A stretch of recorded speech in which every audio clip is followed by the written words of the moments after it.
Vous écoutez Dis-moi ce que tu fais.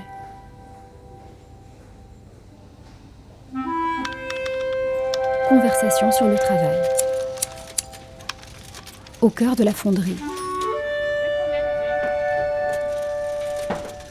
Bonjour, je suis Nadine. Je ris. J'ai 60 ans et j'habite Bruxelles depuis toujours. Donc, je suis rédactrice. Je travaille dans le domaine de la santé et sécurité au travail. Je m'occupe de législation. Si la législation paraît, on doit se dépêcher d'écrire le texte. C'est aussi un peu stressant. Bonjour, je m'appelle Thierry, j'ai 47 ans et je suis prof d'histoire et de géographie.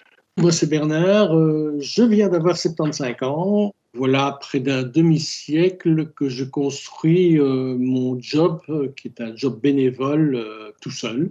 Donc, je suis chez moi et j'essaie de créer le test achat dans le secteur de la culture et des médias, où on considère que le public n'est pas un consommateur, mais où l'industrie médiatique et l'industrie culturelle, comme il n'y a pas de contre-pouvoir, exploitent de plus en plus le public.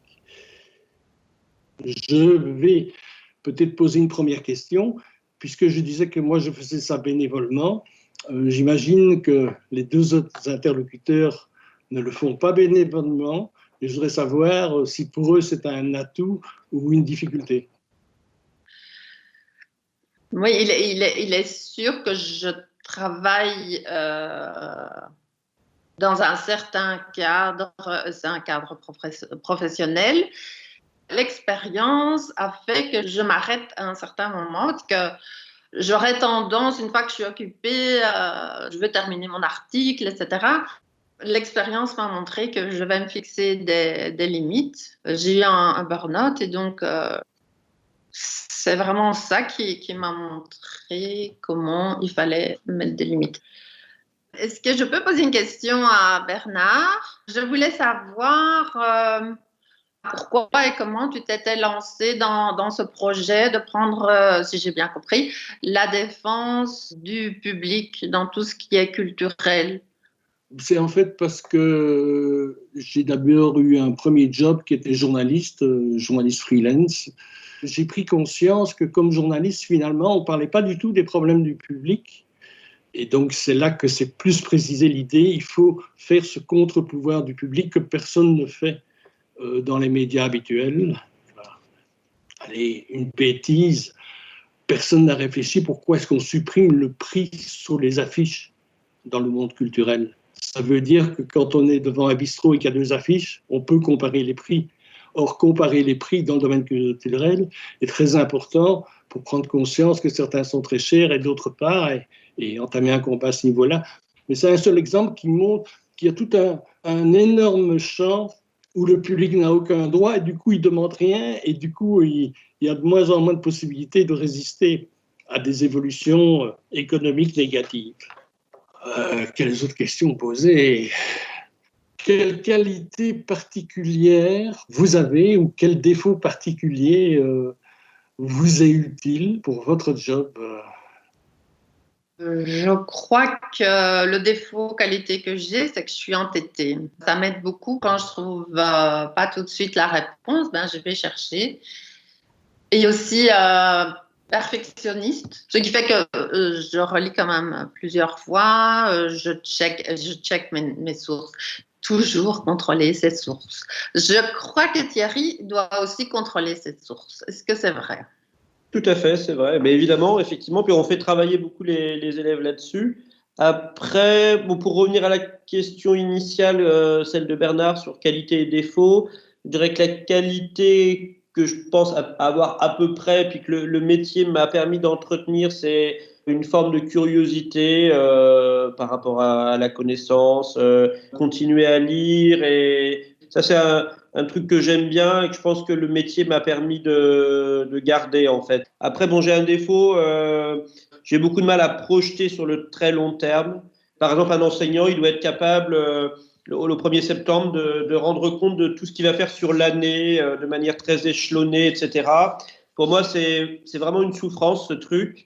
Sans doute que Bernard le vit différemment, étant dans un cadre bénévole, ça donne certainement plus de liberté. Oui, moi j'ai une liberté totale. C'est pas agréable parce que ça force à une responsabilité. Parce que comme le but, c'est de gagner une série de combats pour dire au public qu'on ne doit pas être fataliste, que nous, simples publics, on peut influencer. C'est un travail de citoyenneté que moi j'ai entrepris quand il y avait les premières élections où l'extrême droite était montée. Si on peut gagner des combats dans le secteur de la culture, des médias qui touchent le vaste public, c'est peut-être un travail éducatif qui permet que le citoyen a son mot à dire et c'est peut-être une façon de résister à l'extrême droite.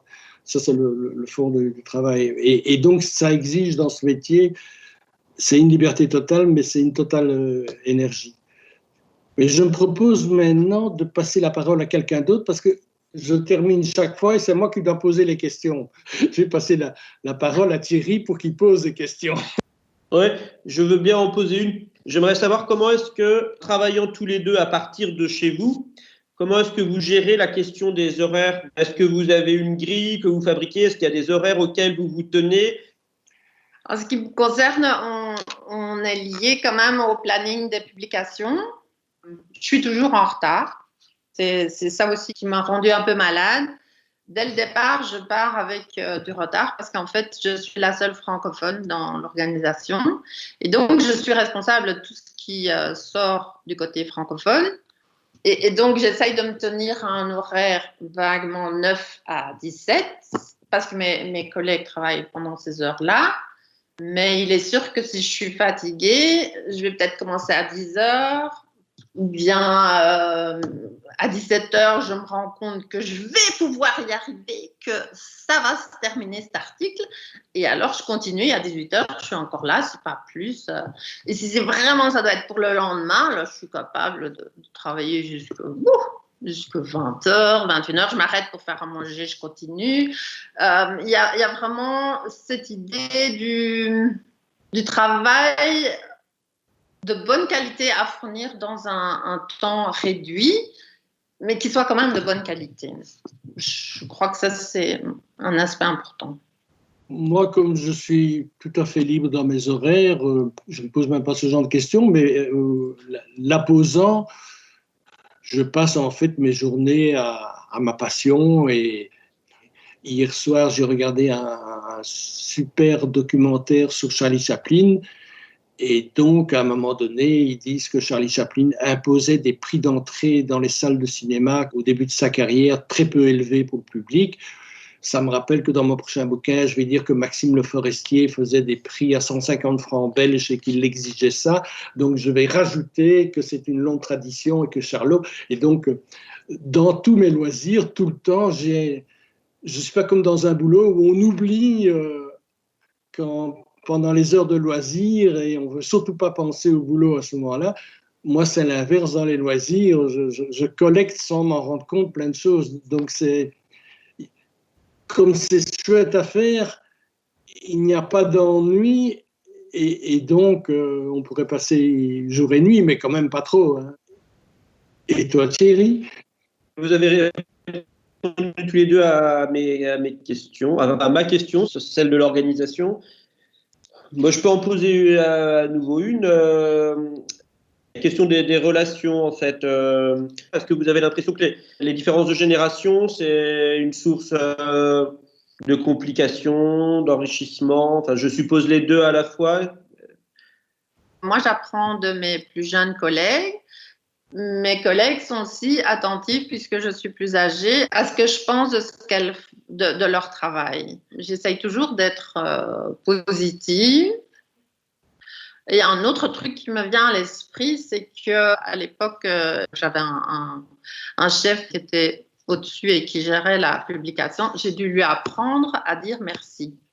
Mais c'était vraiment flagrant. Il ne savait pas remercier les gens qui avaient fait un effort, qui s'étaient investis dans leur travail. Ça, je trouve très important. Le côté positif et le côté remercier quelqu'un quand il a fait un effort.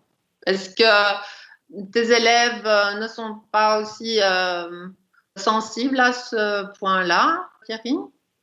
Tout à fait, oui, oui. Le fait de reconnaître la qualité du travail. Alors bon, c'est sûr que c'est différent par rapport à un élève et puis par rapport à un collègue. Ou parfois, ça m'est arrivé d'avoir des contacts avec des élèves 10 ans, 15 ans, 20 ans après, parce que je les rencontrais par hasard ou alors par le biais des réseaux sociaux. Où un élève peut dire il y a 20 ans, vous m'avez dit ça, vous m'avez dit que c'était bien, je m'étais mis au travail, enfin un truc tout simple, et ça a changé beaucoup de choses. Et en fait, on se rend compte que l'élève s'en souvient 20 ans après, alors qu'évidemment, pour soi, c'est un truc qui appartient totalement au passé, quoi. La question de la qualité de la relation humaine, évidemment, elle est essentielle, quoi. Si je peux ajouter quelque chose, c'est que, à mon avis, à partir d'un certain moment, il est possible d'avoir une relation, comment dire, humaine, même par Internet. Je crois que s'il y a une base, il y a un moyen de travailler là-dessus. Quant à moi, j'ai une réflexion par rapport à ça. En fait, j'ai le souvenir de 2 très grands combats qu'on a menés et qu'on a gagnés. Et quand les structures qui devaient appliquer ces choses-là ont fait leur conférence de presse ou ont inauguré cette avancée qu'on avait provoquée, ils ne nous ont pas invités. Je ne suis pas du tout orgueilleux, parce qu'on pourrait dire oui, c'est pas un orgueil que tu veux qu'on remercie, etc. Comme je suis une personne qui doit réussir à s'imposer pour gagner d'autres batailles, il faut que je puisse afficher un palmarès de choses gagnées pour que les ministres suivants se disent oui, il faut se méfier de celui-là, on va y être attentif, etc. Donc on a besoin de batailles gagnées et de reconnaissance pour avoir une certaine puissance, puisqu'on n'a pas le nombre de gens derrière nous, pour être crédible et se faire entendre dans le combat suivant. Je voulais rebondir sur le mot reconnaissance. Je crois que c'est important dans tous les domaines. On a beaucoup de messages écrits. Dans ces messages, on est parfois étonné de voir tout ce qu'on peut en sortir. Il y a tous les merci qui passent. Certains moments, c'est merci, merci, merci. Quelque part, ça fait du bien de voir tous ces merci. Et l'autre truc, c'est que pour adoucir la sécheresse de ces messages, il y a tous les fameux smileys. C'est vrai que ça aide dans un message, ça met un peu de soleil ou je sais pas. J'avais une question. Comment vous faites face à la critique? J'en tiens compte. J'essaye d'en tenir compte. Oui, enfin non, j'ai beaucoup de critiques, mais il y a beaucoup de critiques que j'accepte pas. Une de mes passions, c'est de voir comment les gens répondent en langue de bois, les politiques ou les journalistes, etc., pour pas répondre aux questions qu'on pose. Dans mon job à moi, j'ai dû inventer petit à petit, sans m'en rendre compte, un langage d'usager culturel. Eh bien, en culture, il y a un langage usagé qui n'est pas du tout le langage des artistes ou des gens qui soutiennent les artistes. Et je crois que c'est extrêmement important, si on veut défendre les droits du public, d'inventer ce langage et de l'utiliser. Je veux dire qu'il y a tout un langage à inventer aussi. Et aussi, les répondre, c'est-à-dire ne pas se laisser faire, être ferme, aussi ne pas être agressif. Être dur, mais pas agressif. Oui, je suis d'accord avec cette idée il faut réussir à faire la part entre la fermeté et l'agressivité. Enfin, c'est pas dans la relation prof-élève, là, c'est plutôt, moi je sais, avec les collègues, c'est un enjeu de réussir à exprimer le désaccord sans que ce soit perçu comme une attaque nécessairement sur une forme d'agressivité. Ça, c'est pas toujours facile.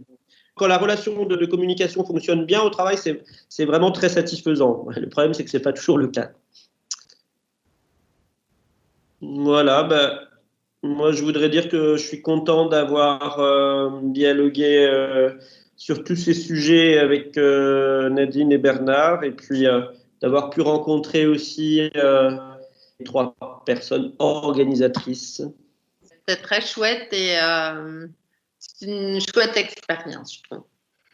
Je trouve qu'il y a eu des petites étincelles à des moments où on ne s'attendait pas parce qu'il y avait des choses qui se complétaient ou qui s'éclairaient l'une l'autre. C'était très agréable. Très chouette. Au revoir. Allez, au revoir bientôt. et à la fois prochaine.